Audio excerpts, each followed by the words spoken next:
আমরা আলোচনা করছি, এটা হচ্ছে ভলিউম 5 চ্যাপ্টার 4।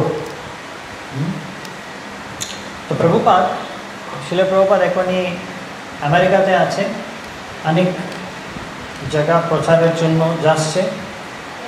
তো যে জায়গাতে যাচ্ছে উনি, আমরা দেখেছিলাম ওখানে উনি বম্বের প্রজেক্ট ল্যান্ডের ব্যাপারে খবর নিচ্ছে, আর উনি ওখান থেকে মার্গদর্শন করছে কি করতে হবে।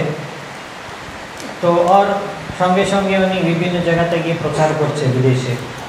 তো এটা হচ্ছে আগস্ট 1, 1972 প্রভুপাদ যখন শুনেছেন,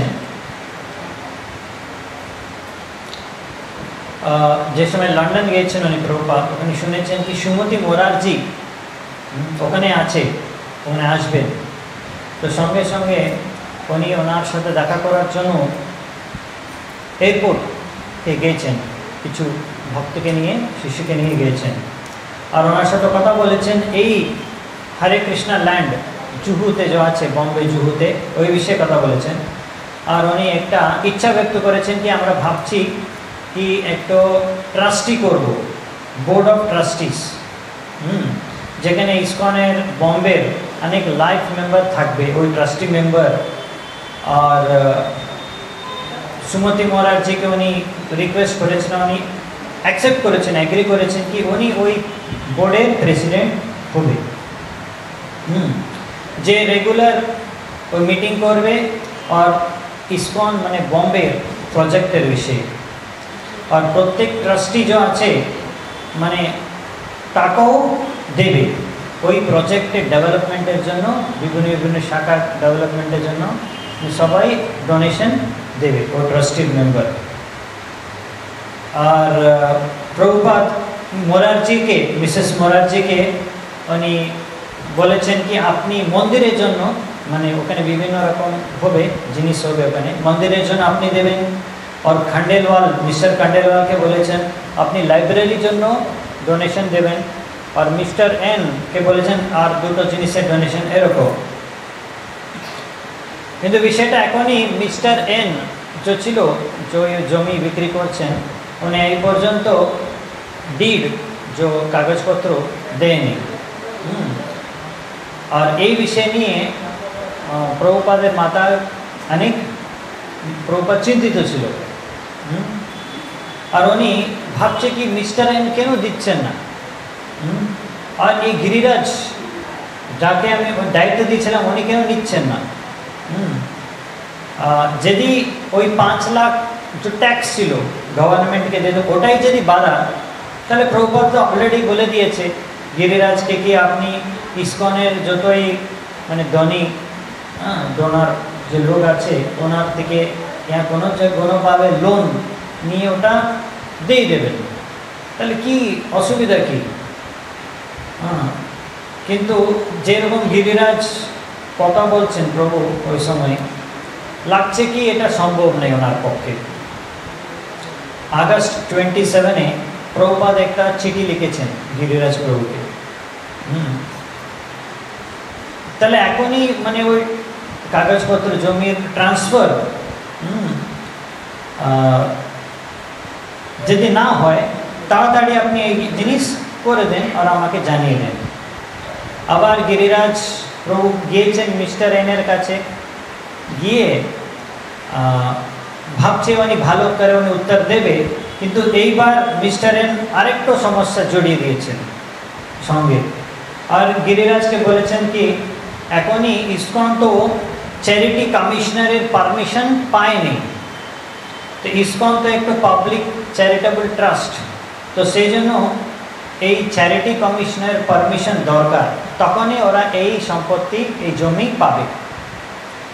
মানে আবার আর একটা সমস্যা জড়িয়ে আবার ওনার মাথায় দিয়ে দিয়েছেন কি ইসকনের আর একটা সমস্যা আপনি একটা সলভ করে আসুন, তারপর কাজ হবে নেক্সট। আর কমিশনার, চ্যারিটি কমিশনার অফিসে গিয়ে গিরিরাজ জেনেছে কি এই পারমিশনের জন্য উনি 6 মাস আগেই অ্যাপ্লিকেশন দেওয়া উচিত। মানে ল্যান্ডের অ্যাগ্রিমেন্ট করার 6 মাস আগে ওনাকে পারমিশনের জন্য অ্যাপ্লাই করতে হবে। তো এই গিরিরাজ আর অন্য ভক্ত যে ওখানে থাকতে বম্বে ভেবেছে কি এটা তো সমস্যা তো এক দিনে দিনে পরে বেড়ে যাচ্ছে, এটা তো কমছে না। তো আর প্রভুপাদ তারপর ওখান থেকে ওয়েস্ট ভার্জিনিয়াতে আমেরিকাতে নববৃন্দাবন আছে, ওখানে সৃষ্টি করেছেন প্রভুপাদ আর ওনার শিষ্যরা। নববৃন্দাবনে গিয়েছেন ওখানে আগস্ট 30, 1972। আর দুদিন আছে, দুদিন পরে আছে জন্মাষ্টমী। আর অলরেডি ওখানে 300 শিষ্য প্রভুপাদের একত্রিত হয়েছেন ওই জন্মাষ্টমীর সময় প্রভুপাদের সঙ্গে ওখানে অনুষ্ঠানকে মানে কাটব। আর জন্মাষ্টমী মানে কি, জন্মাষ্টমী হবে তারপর দিন শিল প্রভুপাদের জন্মদিন। তো দুটোই অনুষ্ঠান হবে। তো এখানে সবাই খুব আনন্দিত আর সবাই এসেছেন। প্রভুপাদও রাজি হয়েছেন ওখানে প্রতিদিন মানে আউটডোরে প্রবচন দেবে বিকেলবেলা। ওরা ওই জন্য একটু প্যান্ডেলের মতো একটা স্টেজ মঞ্চ তৈরি করেছেন আল্লাহ। আর ওখানে বৃন্দাবনে তো অনেক পাহাড়ে আছে, পাহাড়, এক পাহাড়ের উপরে এটা আয়োজন করেছেন। আর ডেইলি প্রভুপাদ ওখানে প্রবচন দেবে। আর এই প্রবচনের সিরিজ যে ডেইলি ক্লাস দেবে, এই কথার মানে আলোচনা হবে ভাগবত ধর্ম, ভাগবত ধর্মের উপরে আলোচনা হবে। আর এইভাবে প্রভুপাদ মানে সবাইকে শেখাচ্ছে কি কীভাবে অনুষ্ঠান আর কীভাবে লেকচার কথা প্রচার করতে হবে। আর এইভাবে ভাগবত ধর্মের উপরে আলোচনা করা এবং বুক বিতরণ করে কীভাবে কৃষ্ণ ভক্তি প্রচার এর মাধ্যমে সারা বিশ্বকে শুদ্ধ করতে হবে, এটাই প্রভুপাদ শেখাচ্ছে। আর ওই সময় নববৃন্দাবনে প্রভুপাদ একটু কাঠের ঘর ছিল, ওই কাঠের ঘর ভিতরে থাকতেন। আর ওখানে অনেক লোক ওনার সাথে দেখা করার জন্য আসতেন। আর বিকালবেলা তো উনি প্রবচন দিতেন। এইরকম ওটা প্রবচন দেওয়ার জন্য তো পাহাড়ের উপরে একটা মঞ্চ করেছেন ওখানে। তো প্রভুপাদকে প্রতিদিন ভক্তরা পালকিতে নিয়ে যেতেন। আর তারপর প্রবচন হওয়ার পরে কীর্তন করতে করতে রাত হয়ে যেতেন। আর ওখানে তো এটা তো পাহাড়ি এলাকা, তো সবাই টর্চ লাইট আর ল্যাম্প ধরে কীর্তন করতে করতে প্রভুপাদকে পালকিতে নিয়ে আসতেন। এটা মানে একটা দেখতে খুব অদ্ভুত দৃশ্য। তো একজন সুরেশ্বর প্রভু উনি বলছেন মানে ওই সময় উনি দেখেছে কি একজন মানে অনেক অনেক ভক্ত মিলে এরকম কীর্তন করতে করতে প্রভুপাদকে নিয়ে আসছে, দেখতে খুব অদ্ভুত লেগেছে ওনাকে। আর ভাট্টগোপাল প্রভু বলছেন ওই সময় ছিলেন, পালকি তো খুব ছোট ছিল, ছোট পালকি, 4 জন মিলেও পালকিতে মানে তুলতেন। আর প্রভুপাদ ওখানে উপরে পালকির উপরে একটু মানে ধরতে একটু রাশি ছিল, ধরে অত কমফর্টেবল ছিল না প্রভুপাদকে, মানে যাওয়া আসা একটু মানে কমফর্টেবল ছিল না, আসা যাওয়া উপরে নিচে। কিন্তু তাও যে যাচ্ছে আর দেখতে দূর থেকে দেখতে খুব সুন্দর লাগছে। আর নেক্সট জাহ্নবা মাতাজি ওখানে ছিলেন। আর উনি বলছেন কি আমরা ওই পালকিতে প্রভুপাদকে আসা নেওয়ার উপর নিচে যাচ্ছি। আমি একবার আমি দেখেছিলাম পালকিতে কাছাকাছি আসতে চেষ্টা করেছিলাম।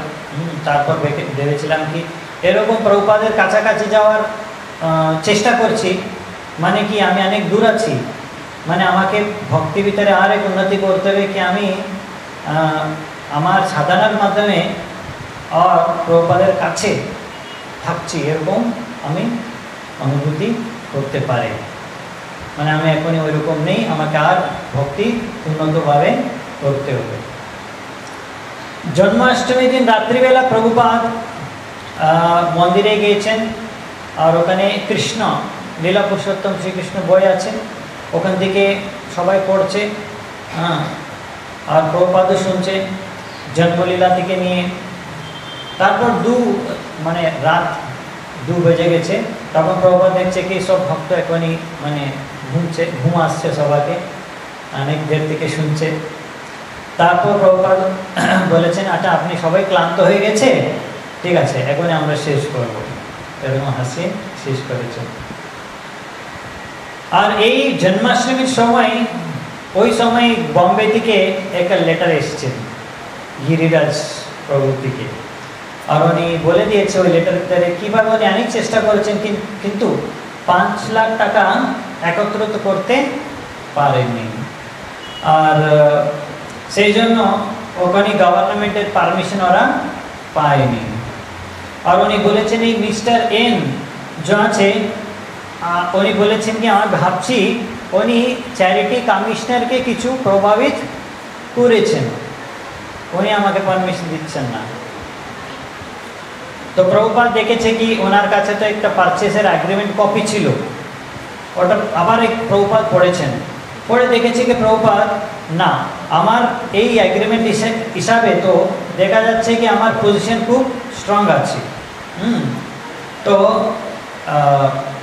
কেন আমরা যেরকম আগে কথা দিয়েছিলাম 2 লাখ টাকা দিতে হবে আমাকে, আবার আমি এগ্রিমেন্ট পাবো, ওনার থেকে ডিড পাবো, হ্যাঁ কাগজপত্র, আর আমি ওই রকম 2 লাখ টাকা দিয়ে দিয়েছিলাম, কিন্তু এখনই মিস্টার এন আরও টাকা চাইছে। আর যদি ওই টাকা লাগবে, ওই 5 লাখ টাকা যা কিছু আছে প্রভুপাদ তো বলে দিয়েছে, ওটা দিয়ে আপনি পারমিশন নেন। আর চ্যারিটি কমিশনারের নতুন যে সমস্যা তুলেছেন পারমিশন নিতে হবে, এই বিষয়ে তো এগ্রিমেন্টের ভিতরে কোনো সময় এটা রাখা করা হয়নি, মানে এটা মিস্টার এন আলাদা করে এখনই সমস্যা দিচ্ছে। তাও প্রভুপাদ ভেবেছেন কি এই সব যে সমস্যা সৃষ্টি করছে মিস্টার এন, ও ছোটো মোটো সমস্যা, ওটা বড় নেই।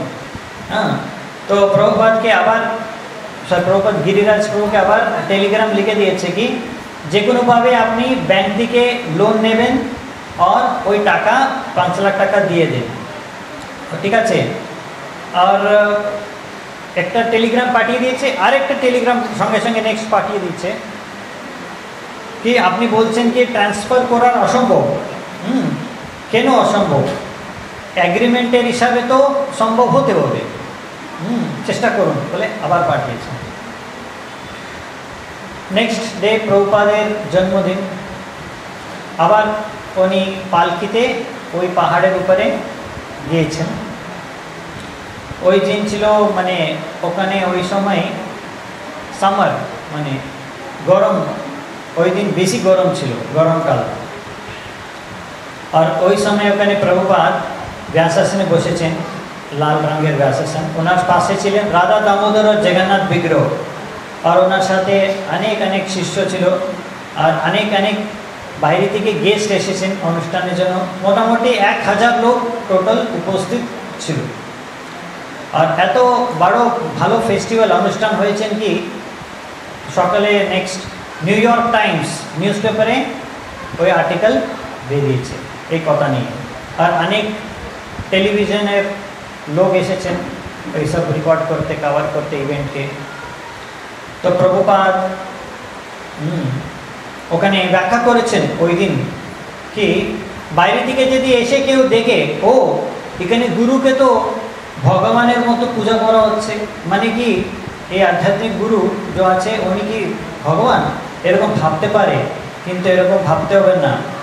যে আধ্যাত্মিক গুরু আছে উনি শুধু ভগবানের প্রতিনিধি। প্রভুপাদ বলেছেন কি এই আধ্যাত্মিক গুরু মানে ট্যাক্স কালেক্টরের মতো। ট্যাক্স কালেক্টর কি করবে? ট্যাক্স কালেক্ট করবে, কিন্তু সরকারের রাজার প্রতিনিধি হয়।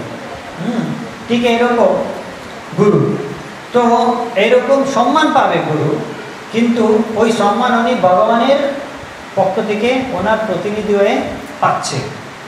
সবাই বুঝতে হবে, আর সবাই ভগবানকে সম্মান করতে হবে, আর গুরুকে সম্মান করতে হবে, আর বুঝতে হবে কি ভগবান এই গুরুর মাধ্যমে ওই সম্মান স্বীকার করছে।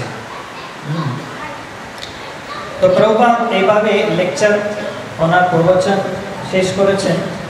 আর সে প্রবচনের পরে অনেক বড় প্রসাদের আয়োজন ছিল, সবাই প্রসাদ পেয়েছেন, কেন 1.5 দিন থেকে তো ওরা মোটামুটি উপবাস ফাস্টিং করছে।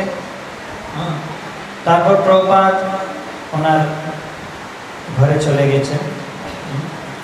হৃদয়ানন্দ গোস্বামী ওই সময় ছিলেন, ওখানে প্রভুপাদ বসেছেন ওনার ঘরে, ওখানে আর মাসাজ নিচ্ছে। ওনার এরকম ম্যাট ছিল, স্ট্র ম্যাট, ম্যাটের উপর বসে মাসাজ নিচ্ছে। আর ছোট যে বিড়ালের বাচ্চা, দুটো বাচ্চা, বিড়ালের বাচ্চা এসে এমনি খেলা করছে, দোলাদুলি করছে। আর প্রভুপাদের সামনে পার কাছে চলে এসেছে। উনি ভেবেছেন এখন প্রভুপাদ রেগে যাবে, কিন্তু প্রভুপাদ রেগে যায়নি। প্রভুপাদ ওনার ওই যে বিড়ালের বাচ্চা এরকম ওনাকে করে হাসছে। আর ওরা প্রভুপাদ দেখেছেন, দেখুন, হ্যাঁ, হাসতে হাসতে বলেছেন। এখানে ওরা এরকম প্রেম করছে। তো ওই সময় সুকৃতি প্রভু, শ্রুতকীর্তি প্রভু ছিলেন রান্নার ঘরের ইনচার্জ। আর উনি প্রভুপাদ যত সময় ওখানে ছিলেন অনুষ্ঠানের সময়, উনি মানে টোটাল টাইম উনি রান্নাঘরে ছিলেন, ও রান্না করছে।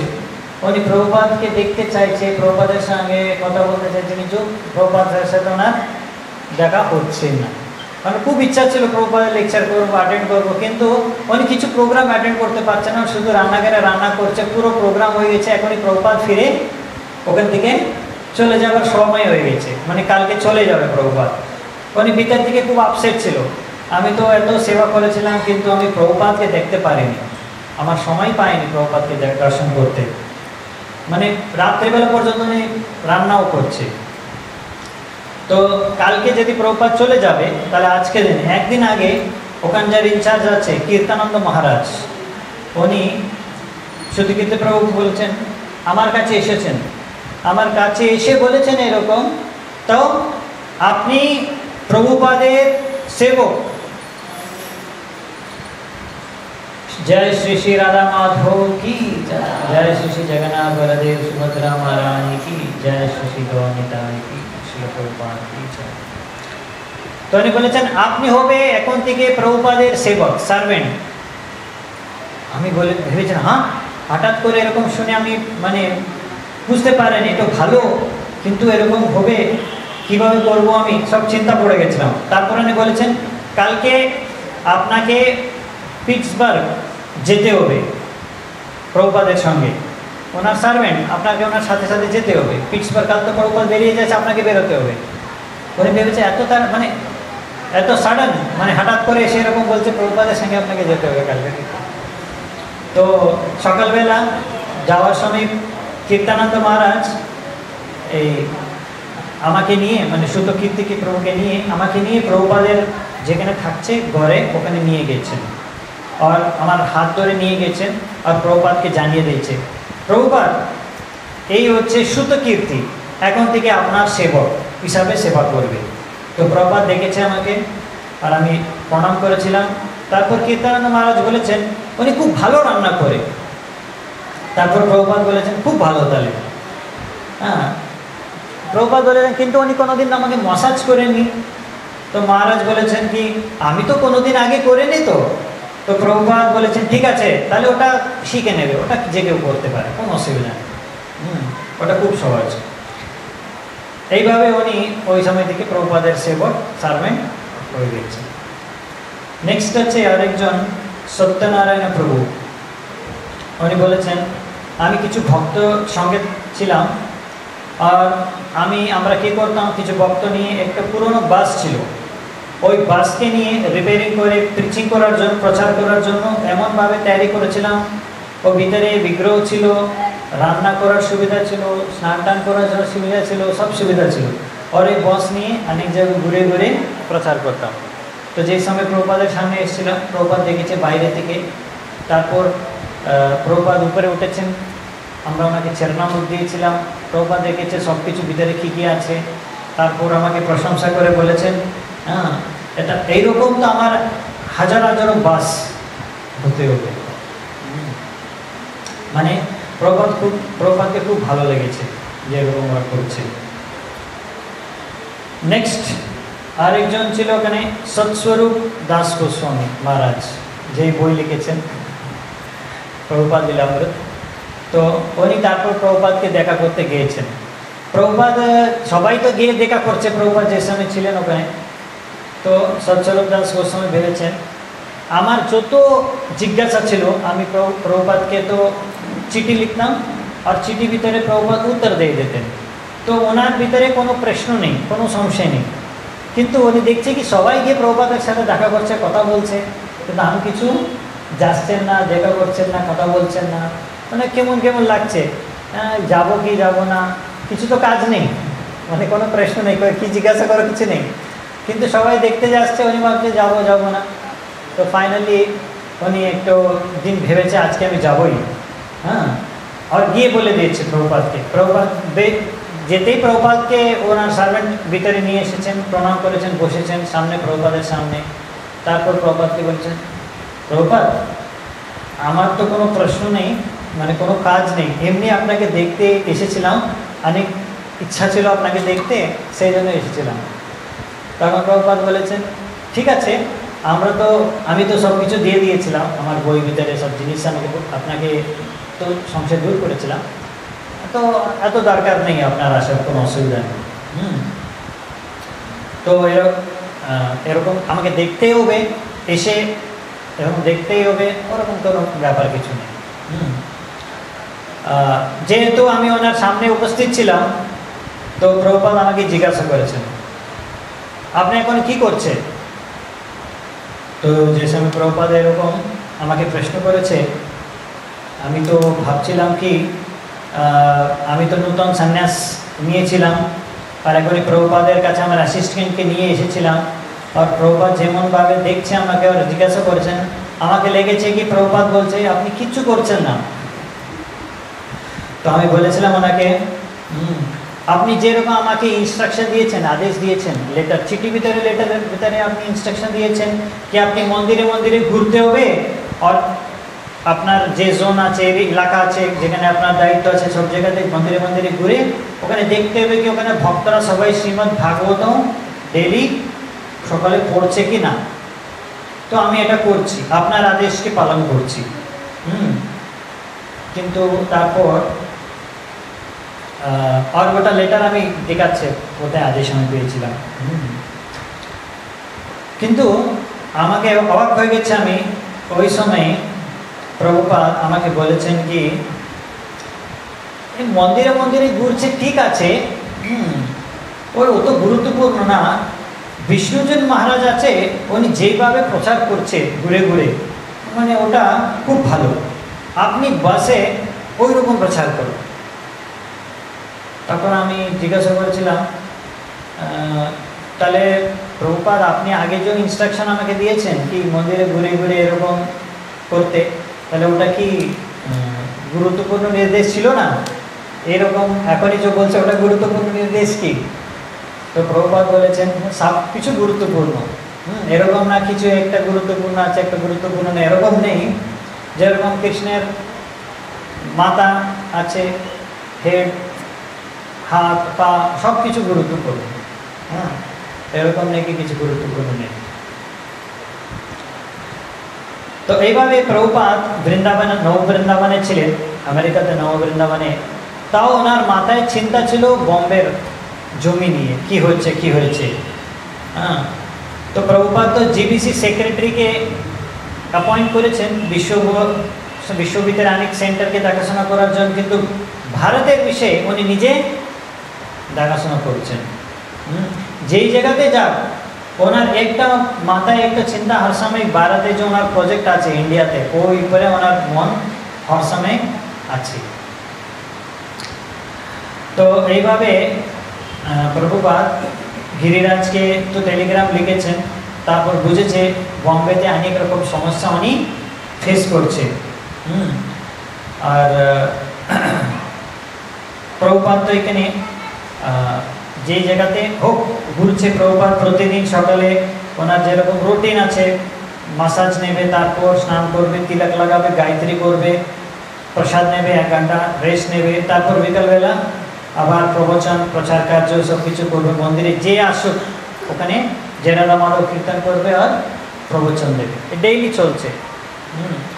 সেপ্টেম্বর 8 তারিখ প্রভুপাদ নববৃন্দাবন থেকে পিটসবার্গ গিয়েছেন। ওখানে একটা বড় হল ভিতরে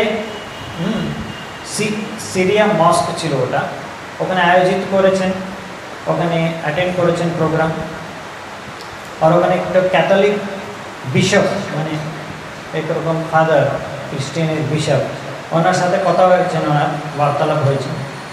উনি ওনাকে জিজ্ঞাসা করেছেন, ওনাকে মানে খ্রিস্টান বিশপকে জিজ্ঞাসা করেছেন, প্রভুপাদ আপনারা খ্রিস্টান সবাই এরকম খাসাইখানার ভিতরে গরুকে হত্যা কেন করছেন? আপনার তো একটা কমান্ডমেন্ট আছে, আপনার একটু মানে আপনার শিক্ষা আছে কি তাও শ্যাল নট কিল, মানে কাউকে হত্যা করতে হবে না, তাহলে গরুকে কেন হত্যা করছে? এই প্রশ্ন প্রভুপাদ যে কেউ খ্রিস্টানের প্রচারক হোক, প্রিস্ট হোক, ফাদার, বিশপকে সাথে দেখা হয়, এই প্রশ্ন সবাইকে করে প্রভুপাদ। আর কোনো সময় প্রভুপাদ প্রপার উত্তর, ঠিক উত্তর কোনোদিন পায়নি। তারপর প্রভুপাদ একবার এরকম বসে ভক্তের সাথে কথা বলছে, সবাইকে বলছে, বিশেষ রূপে যে নূতন সন্ন্যাসী হয়েছেন কি বিষ্ণুজন স্বামীর উদাহরণ দিয়ে বলেছেন, আপনারা সবাই এরকম বাস নিয়ে গ্রামে গ্রামে সারা বিশ্বে গিয়ে প্রচার করতে হবে, অনুষ্ঠান করতে হবে, ম্যাগাজিন ডিস্ট্রিবিউট করতে হবে, বুক ডিস্ট্রিবিউশন করতে হবে, এটা বলেছেন। তারপর সেপ্টেম্বর 9 ডালাস, আরেকটা জায়গা আছে আমেরিকাতে, ডালাসে ওরা একটা বড় চার্চ, মানে চার্চ মানে অনেক বড় ক্যাম্পাস ছিল, ওটা সব ওরা পেয়েছে। ওখানে ওরা প্রথম গুরুকুল, ইসকন মানে চিলড্রেন, ইসকনের বাচ্চাদের জন্য একটা স্কুল, গুরুকুল তৈরি করছে। প্রভুপাদ যেই সময় ভারতে ছিল 1971-72-এ, উনি অনেক চিঠি লিখেছেন, ওরা অনেক জিজ্ঞাসা করেছেন, প্রভুপাদ অনেক নির্দেশ দিয়েছেন কীভাবে গুরুকুল শুরু করতে হবে, কি টিচার দেখে কীভাবে মানে গুরুকুলে শিক্ষা প্রদান করতে হবে বাচ্চাকে, সব ডিটেলস অলরেডি বলেছেন। ওখানে দিয়েছেন প্রভুপাদ কি চিঠিতে, আমরা কি পড়াবো স্কুলে বাচ্চাদেরকে, কীভাবে পড়তে পারে, এতটুকু আমি পড়াবো কি উনি যে কেউ বই পড়তে বুঝতে পারে, লিখতে পারে, তারপর এ পড়ালেখাটাও শেখাবই, সঙ্গে সঙ্গে আধ্যাত্মিক জ্ঞান ওনাকে দেব, যেই জ্ঞানের দ্বারা এক মানুষ কীভাবে জীবনযাপন করতে হবে ওরা শিখবে। আর এইরকম শিক্ষা কোনো অন্য স্কুলে ওরা পায় না। আমি আগের দিন রাত্রিবেলা দিল্লিতে এই বিষয় নিয়ে আলোচনা মানে চর্চা করেছিলাম, লেকচারে বলেছিলাম অনেক স্কুল কলেজ আছে কিন্তু কেউ কৃষ্ণ ভক্তিকে প্রচার করছেন না। সেই জন্য এটা খুব দরকার, যেহেতু কলেজ স্কুলে কোনো কৃষ্ণ ভক্তিকে প্রচার হচ্ছে না, যে সব কলেজে পড়াশোনা করার পরে নাস্তিক এবং হিপি হয়ে যাচ্ছে সবাই, তাহলে এত বড় বড় বিল্ডিং করছে,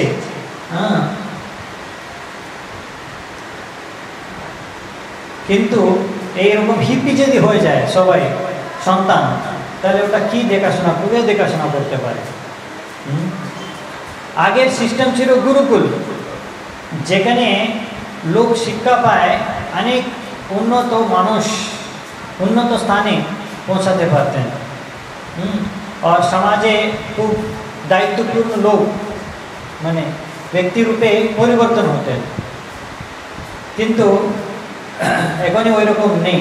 সেই জন্য ওই রকম আমাকে আবার শিক্ষা গুরুকুলে দিতে হবে। তো আপনারা এখনই ওই দায়িত্ব আছে, ওই রকম আপনি একটু গুরুকুল তৈরি করুন কি আপনার দেশকে ওরা ভালো করে একটু নাগরিক বনতে পারে। তো এইসব নির্দেশ চিঠি থেকে এখনই ওরা অনেক চেষ্টা করে একটা স্কুল শুরু করছে, আর সব ইসকন মেম্বার যে আছে ওনার বাচ্চাদেরকে বিভিন্ন জায়গা থেকে ওই ডালাস গুরুকুলে পাঠিয়েছেন। মানে যে সময় প্রভুপাদ ওখানে গিয়েছেন ডালাসে, মোটামুটি 50 স্টুডেন্ট ছিল, আর প্রভুপাদ এখানে ডালাস এসে বলেছেন এখানে সেম ওয়েদার যা আছে একটা খুব গরম, হ্যাঁ, যেমনভাবে আমার কলকাতায় আছে ওই রকম গরম আছে এখানে, প্রভুপাদ বলেছেন। আর প্রভুপাদ ওখানে বলেছেন কি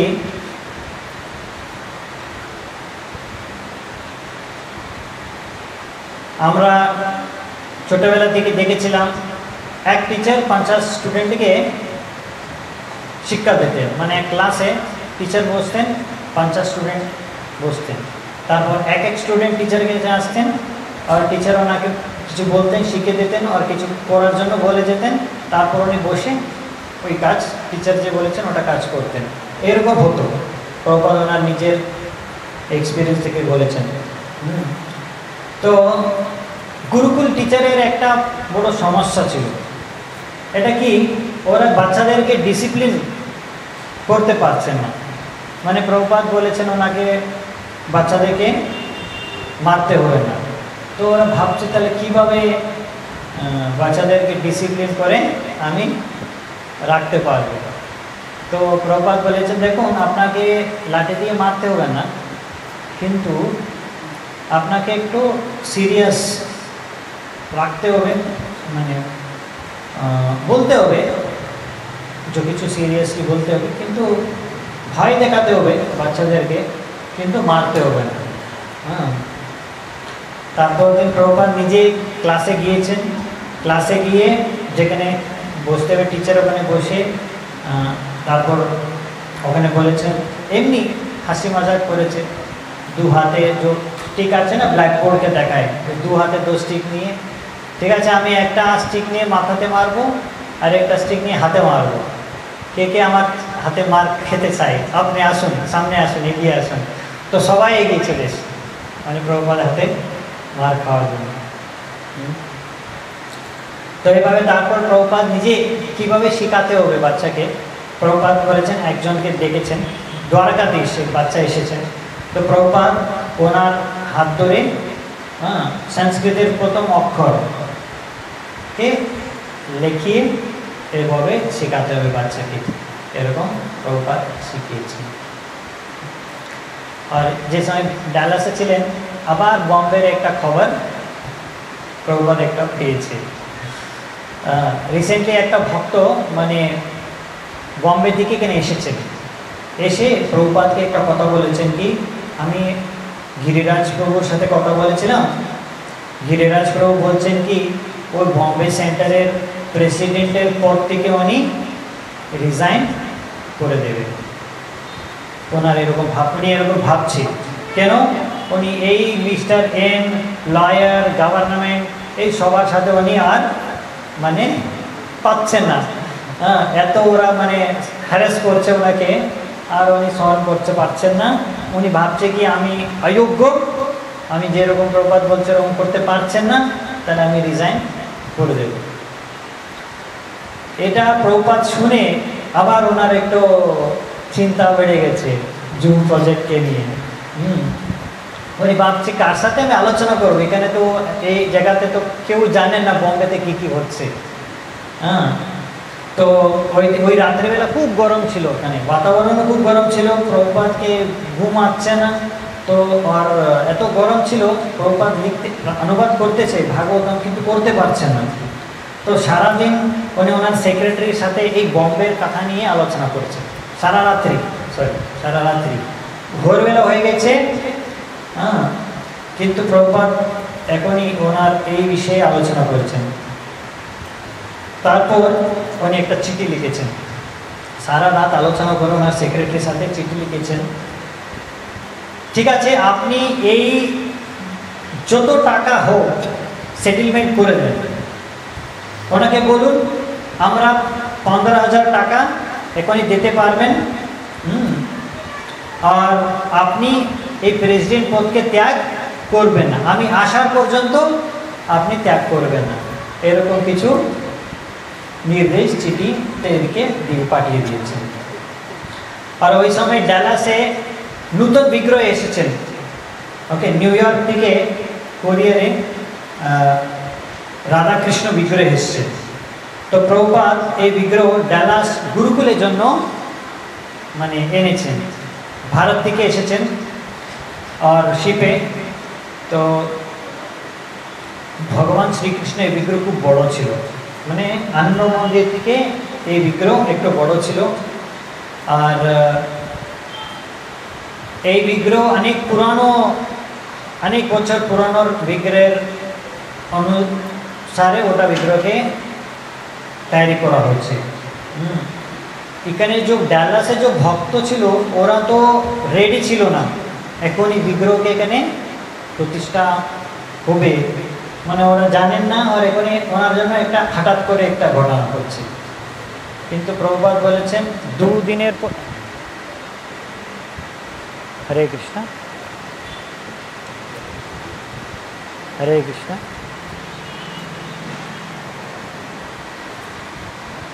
হরে কৃষ্ণ। 2 দিনের পরে প্রভুপাদ বলেছেন বিগ্রহ প্রতিষ্ঠা হবে। হ্যাঁ, তো হ্যাঁ, তো তারপর কি হয়েছে, জাহ্নবী মাতাজি ওখানে ছিলেন, উনি কেউকে না বলে ওই বিগ্রহের যে সঙ্গে ওরা পেন্টিং করে পাঠিয়েছেন, তো ও পেন্টিংকে পুরো তুলে দিয়েছে আর ভেবেছে নিজে কিছু পেন্টিং করবো। যে সময় এটা কথা শুনেছেন প্রভুপাদ খুব রেগে গেছে। তারপর ওখানে ডালাসের প্রেসিডেন্ট ছিল সৎস্বরূপ দাস গোস্বামী মহারাজ, ওনাকে ডেকেছেন রুমে, ডেকে বলেছেন কি কেন এরকম হয়েছে। তো সৎস্বরূপ মহারাজ বলেছেন আমি তো মূর্খ, আমি কিছু জানি না, এই জাহ্নবী মাতাজি নিজে থেকে আমার পারমিশন না নিয়ে পেন্টিং সব তুলে দিয়েছে। তো প্রভুপাদ জাহ্নবী মাতাজিকে ডেকেছেন, ডেকে ওনাকে বোকা দিয়েছেন, খুব রেগে গেছে ওনার উপরে। এত বোকা দিয়েছেন উনি কান্না করতে শুরু করে দিয়েছেন কি আমি কি করেছিলাম। প্রভুপাদ বলেছেন ননসেন্স, সুসাইডাল ননসেন্স, আমি তো খারাপ কাজ করেছে আপনি। তো তারপর এখন কি করবো আপনি, এরকম প্রভুপাদ ওনাকে জিজ্ঞাসা করেছেন। তো উনি বলেছেন প্রভুপাদ আমি বরদরাজকে ডাকবো, লস অ্যাঞ্জেলেসে আছেন, উনি বলেছেন একরকম পেন্ট যদি ব্যবহার করলে ভালো হবে। প্রভুপাদ এরকম উনি কথা বলছে, মাঝখানে প্রভুপাদ এই বরদরাজকে, আমি আপনার গুরু আপনার সামনে বসে আছে আর আপনি আমাকে জিজ্ঞাসা না করে আপনি এরকম কেন করেছেন। প্রভুপাদ এরকম খুব সিরিয়াস ছিল। তো সবাই ওখানে যে বসেছিল রুমে আর ভক্ত লোক ছিলেন, প্রভুপাদ জিজ্ঞাসা করছে তাহলে এখন কি করব, তাহলে এখানে কি করা যাবে। তাহলে ওখানে একটা মহিলা ছিল ভক্ত, উনি বলেছেন এরকম একটা পেইন্ট আছে যে তাড়াতাড়ি শুকিয়ে যায়, ওই রকম পেইন্ট দিয়ে দেবো। হ্যাঁ, তাহলে আপনার যেরকম 2 দিনের টাইমে আছে ইনস্টলেশন প্রতিষ্ঠা করার জন্য, তার আগে হয়ে যাবে। তাহলে প্রভুপাদ বলছেন তাহলে তাড়াতাড়ি করুন ওটা। তো জাহ্নবী মাতাজি সারা রাত্রি ঘুমায় নেই, সারা রাত্রি ডিটিকে আবার পেন্টিং করেছে। আর নেক্সট ডে মানে পরবর্তী দিন ছিল ওই দিন প্রতিষ্ঠা হবে। হ্যাঁ, তো সকালবেলা দেখেছে কি বিগ্রহ খুব সুন্দরভাবে পেন্টিং হয়ে গেছে, কিন্তু এখনই ফ্রেশ পেন্টিং করেছে, তো একটু ফ্রেশ পেন্টিং করলে কি হয়, এখনই শুকিয়ে সম্পূর্ণভাবে শুকায় নি, হালকা হালকা একটু গিলা আছে। তো ওই দিন সকালবেলা মর্নিং ওয়াক প্রভুপাদ হাঁটতে যায়, তো ওই সময় বিভিন্ন বিষয়ে আলোচনা তো করে, কথা বলতে বলতে প্রভুপাদ সৎস্বরূপ মহারাজকে দেখে বলেছে আচ্ছা প্রতিষ্ঠার জন্য সব প্রিপারেশন ঠিক চলছে, তো আজকে তো প্রতিষ্ঠা হবে বিগ্রহে। সৎস্বরূপ মহারাজ তো উনি জানেন না, ও কৃষ্ণের পেন্টিং ফাইনাল মানে করেছেন কি ওটা ঠিক হয়েছেন, ড্রাই মানে শুকিয়ে গেছে সম্পূর্ণভাবে কিনা উনি একটু বলতে পারেনি প্রভুপাদকে। তো প্রভুপাদ সাডেনলি থেমে গেছে ওখানে, হাঁটতে হাঁটতে ওখানে দাঁড়িয়ে, যদি বিগ্রহ যদি রেডি নেই তাহলে আমি এখানে আর থাকবো না, লাভ নেই এখানে থেকে। উনি সেক্রেটারিকে বলেছেন আপনি এখনই ফ্লাইট রিজার্ভেশন করুন, আমরা এখান থেকে যত তাড়াতাড়ি বেরিয়ে যাব। তো এরকম বলতেই সৎস্বরূপ মহারাজ মানে প্রভুপাদ বললেন, ক্ষমা চাইছেন, প্রভুপাদ আমাকে ক্ষমা করে দেন, যেরকম আপনি বলেছেন, যে শিডিউলে বলেছেন ওই শিডিউলে আমরা করে নেব। তখন প্রভুপাদ যে রাগ হয়েছিল, রাগ শান্ত হয়ে গেছিল, আর আবার কথা বলতে বলতে হাঁটতে শুরু করেছেন। তারপর ওনার রুমে আসার পরে প্রভুপাদ সৎস্বরূপ মহারাজের সাথে কথা বলছে একাই, কিভাবে এই জগতে কর্মী লোক, মূর্খ লোক, সারা সময় শুধু এই জড়জগতের কাজ, সংসার কাজে ব্যস্ত থাকে, পরবর্তী জীবন কি হবে এই বিষয়ে আলোচনা করেননি। এরকম কিছু কথা আলোচনা করেছেন। আর সবাই দেখছে কি প্রভুপাদ যে জায়গাতে যায় হর সময় ওনার চেতনা কৃষ্ণ ভবনামৃত আছে, যে জায়গাতে হোক, আর সঙ্গে সঙ্গে উনি অনেক রকম সেবা কাজ সারা বিশ্বকে পরিচালনা করছে প্রভুপাদ।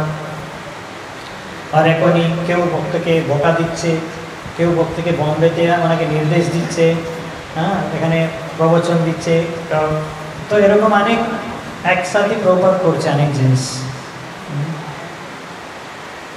তো এইভাবে কেউ বুঝতে পারবে না কি এখনই প্রভুপাদ কি করবে কি বলবে, কেউ মানে বুঝতে পারবে না, কেন প্রভুপাদ এত জিনিস করছে।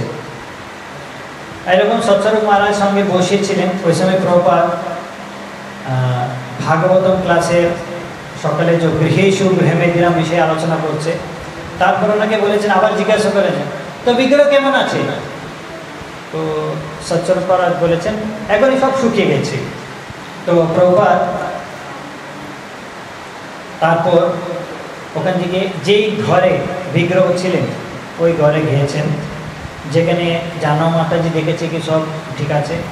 তারপর ওখানে গিয়ে প্রভুপাদ নিজে গান করতে করতে ভগবানের নাম বলেছে, ঠিক আছে এখনই ঠিক আছে। তো তারপর ওই দিন কিছু সময় পরে মন্দিরেই মন্দিরে প্রভুপাদ তো ব্যাসাসনে বসে আছে আর ভগবানকে প্রার্থনা অর্পণ করে রাধা কৃষ্ণকে ব্রহ্ম সংহিতার প্রার্থনা করেছেন। তারপর রাধা কৃষ্ণকে প্রতিষ্ঠা করে প্রভুপাদ নিজে আরতি করেছেন। অনেক বড় সিংহাসন ছিল না ওখানে, তো রেডি করে নেই সিংহাসন তো, কিন্তু তাও প্রভুপাদ আলতারের উপরে বিগ্রহকে প্রতিষ্ঠা করে দিয়েছে আর প্রভুপাদ খুব সন্তুষ্টি ছিল। তারপর ওনার ঘরে যাওয়ার পরে এই বিগ্রহের নাম কি হবে উনি পেপারে লিখে দিয়েছে, রাধা কালাচাঁদজি। ডালাস বিগ্রহের নাম হবে রাধা কালাচাঁদজি। কালাচাঁদ মানে চাঁদ, তো এই বিগ্রহ ছিল মানে কালো পাথরে কৃষ্ণের, তো কালা চাঁদ, তো কালা চাঁদ প্রভুপাদ লিখেছেন, ব্ল্যাক মুন প্রভুপাদ বলেছেন ইংলিশে। তো প্রভুপাদ তারপর ওনার প্ল্যান ছিল নেক্সট এখান থেকে আমি ভারতে ফিরে যাব, আবার একটু ফেরার পথে কিছু কিছু আমেরিকাতে সেন্টারে গিয়ে একটু টাচ করে ভারতে ফিরে যাব। তো ফেরার সময় উনি আগে একবার লস অ্যাঞ্জেলেসে, যে লস অ্যাঞ্জেলেস উনি করেছেন পাশ্চাত্য দেশের জন্য হেডকোয়ার্টার, ওখানে গিয়েছেন। ওখানে যাওয়ার পরে ওখান থেকে বম্বে ভক্তকে ডাইরেকশন নির্দেশ পাঠিয়েছেন।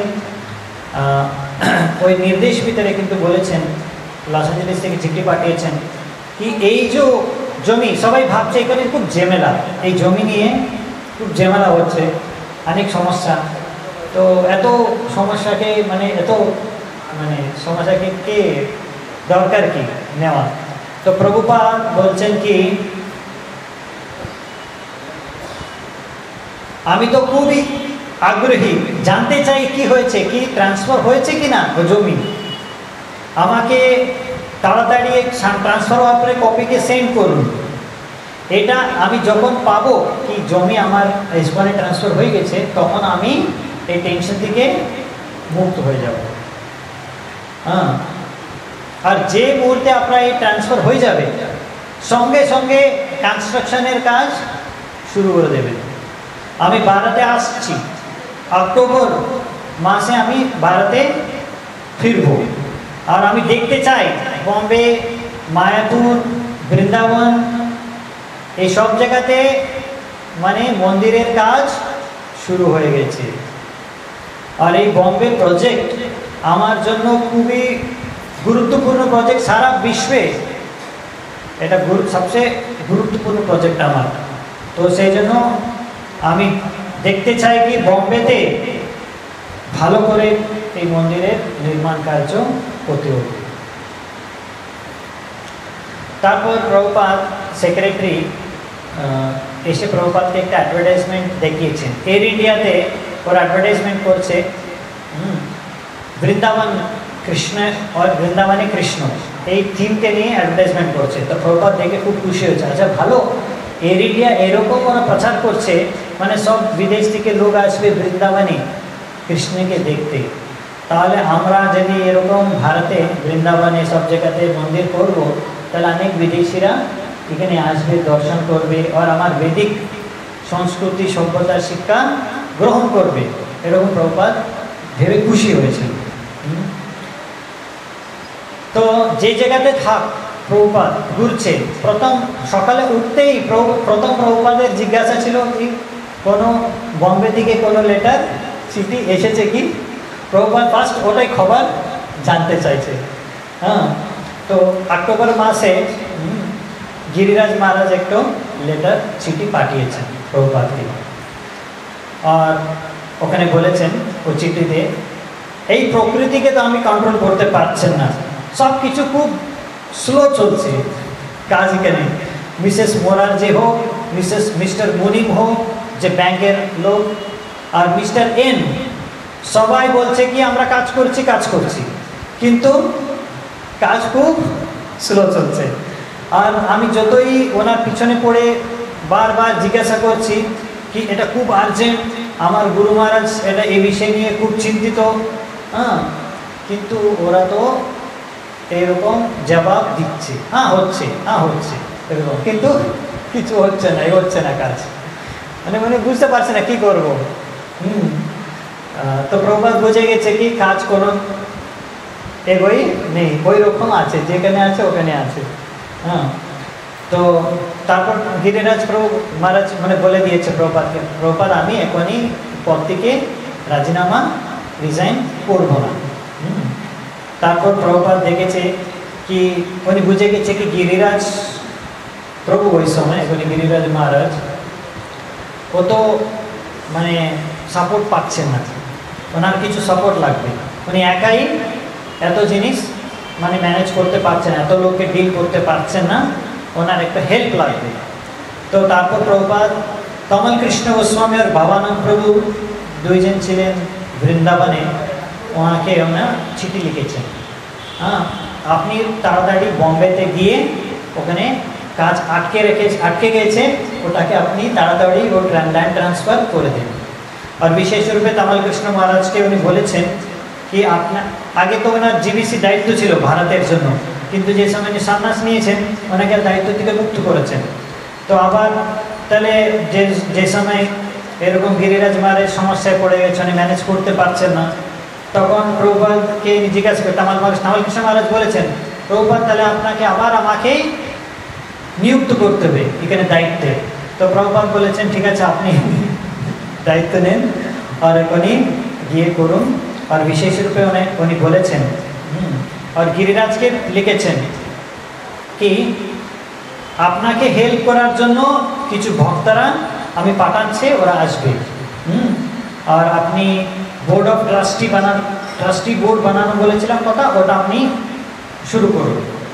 হ্যাঁ, আর উনি লিখেছেন গিরিরাজ প্রভুকে কি দেখুন আমি এত দূরে আছি, এখান থেকে আমি ওখান কি চলছে কি আমি বুঝতে পারছেন না, করতে পারছেন না, আমার সমস্যা, সেই জন্য আমি সম্পূর্ণরূপে আপনার উপর আর আমার অন্য সিনিয়র শিষ্যের উপরে নির্ভর কি আপনারা সবাই মিলে এই কাজ করে দেন। তো প্রভুপাদ বারবার বলেছেন বম্বে ম্যানেজার্সকে কি যেরকম এগ্রিমেন্ট করেছিলাম ওই হিসাবে কাজ এগোতে হবে। এখনই আপনি বলছে 5 লাখ টাকা দিতে হবে, ওরা দিয়ে দেবো, কোনো অসুবিধা নেই। এখনই 5 লাখ টাকা দিয়ে দেন, 5 লাখ টাকা দিয়ে দেন, তারপর যে ফাইনাল টোটাল ওনাকে আমরা দেবো ওখান থেকে পরে মাইনাস করে নেব, কিন্তু এখনই দিয়ে দেন।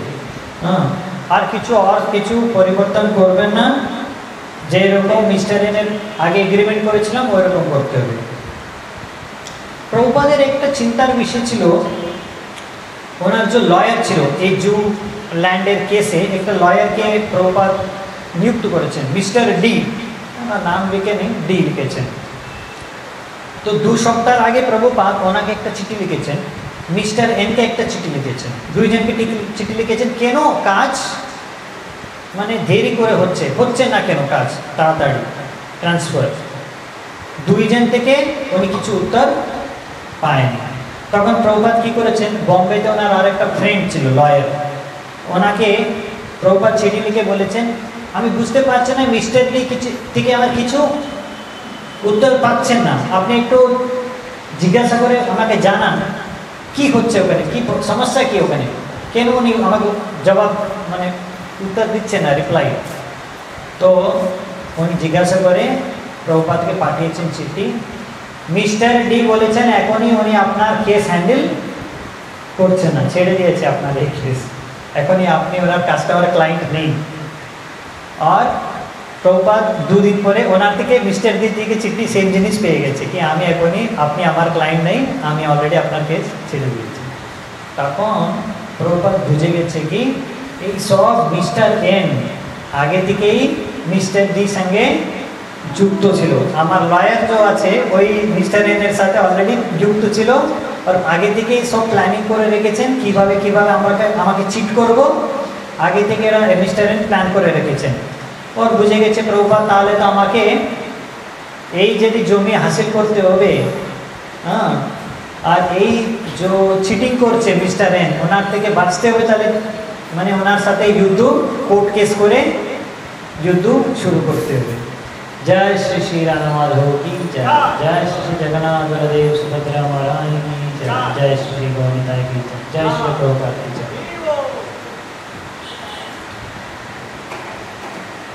তারপর মানে বুঝেছি কিন্তু প্রভুপাদ আমার পজিশন কিন্তু স্ট্রং, এগ্রিমেন্ট হিসাবে আমার কোনো ভুল ত্রুটি নেই, আমার পজিশন স্ট্রং আছে।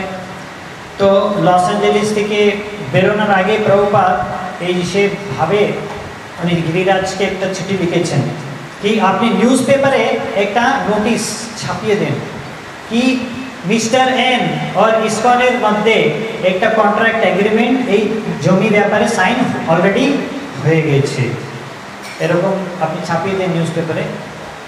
পাঠিয়ে দিয়েছে, কিছু আলোচনা করে পাঠিয়েছেন প্রভুপাদ করতে। তারপর ওখান থেকে বার্কলি প্রভুপাদ চলে গেছে। এই অক্টোবর 6 বার্কলিতে এসেছেন প্রভুপাদ, ওখানে ইউনিভার্সিটি অফ ক্যালিফোর্নিয়াতে বার্কলিতে কিছু প্রফেসরের সাথে আলাপ করেছেন। তারপর বার্কলি মন্দিরে রাধাকৃষ্ণ বিগ্রহকে প্রতিষ্ঠা করেছেন, কিন্তু ওখান থেকে উনি চিন্তা করছে বম্বের বিষয়ে, আর তামাল কৃষ্ণ গোস্বামীকে একটা চিঠি লিখেছেন। বম্বে যে ওখানে ব্যাপার না খুব জটিল হয়ে গেছিল, প্রভুপাদ লিখছে জটিল হয়ে গেছে।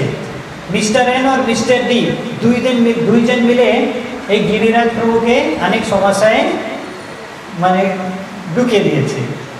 আর এই গিরিরাজ ওনার সামনে একটা ছোট বাচ্চা, ওনার সাথে মানে ডিল করতে পারছেন না।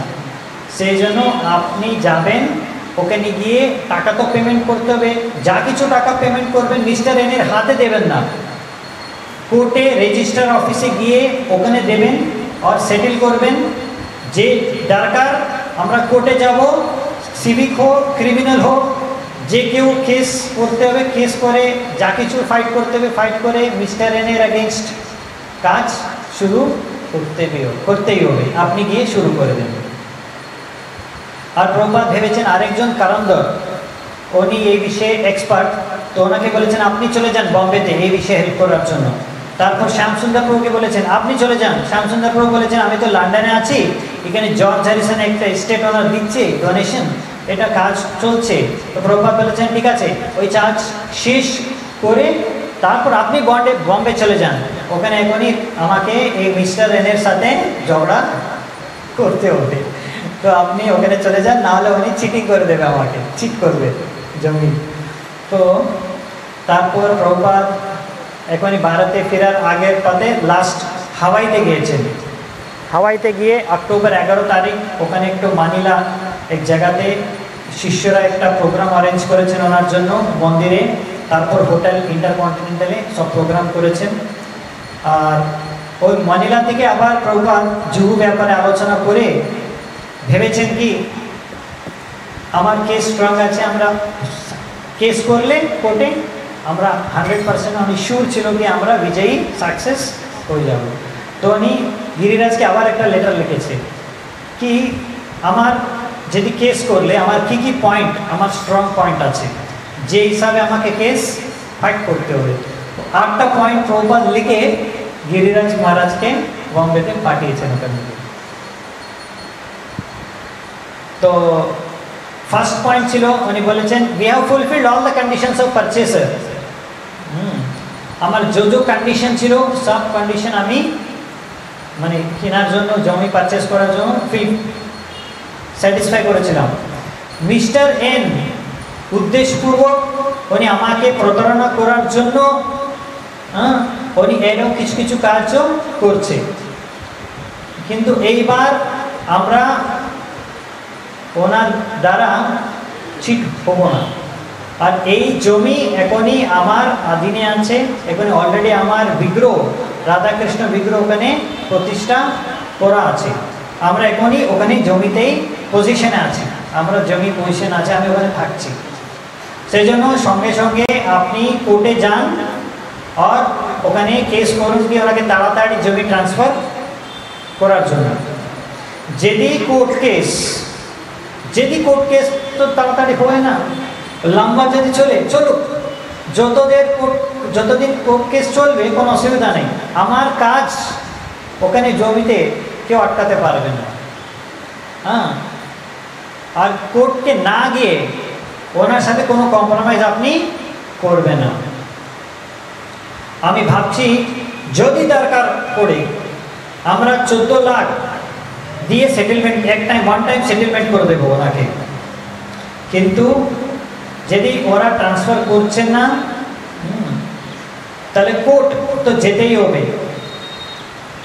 এখনই যদি আমরা কিছু অন্যরকম করে তাহলে এগ্রিমেন্ট ব্রেক হয়ে যাবে। সেই জন্য আগে আমাকে কোর্ট যেতে হবে, কমপ্লেন করতে হবে, তারপর তার হিসাবে যা কিছু দরকার করে কেসকে মানে ট্রান্সফার করতে হবে আমাকে। এরকম প্রভুপাদ লিখেছেন গিরিরাজ প্রভুকে। তারপর এখান থেকে ভারতে আসবে প্রভুপাদ, তারপর বম্বের জন্য অ্যাকচুয়ালি অনেক বড় ঝগড়া মানে লড়াই কোর্ট কেস শুরু হবে। এটা নেক্সট চ্যাপ্টার। তো এই চ্যাপ্টার এই অধ্যায় এখানে শেষ হচ্ছে।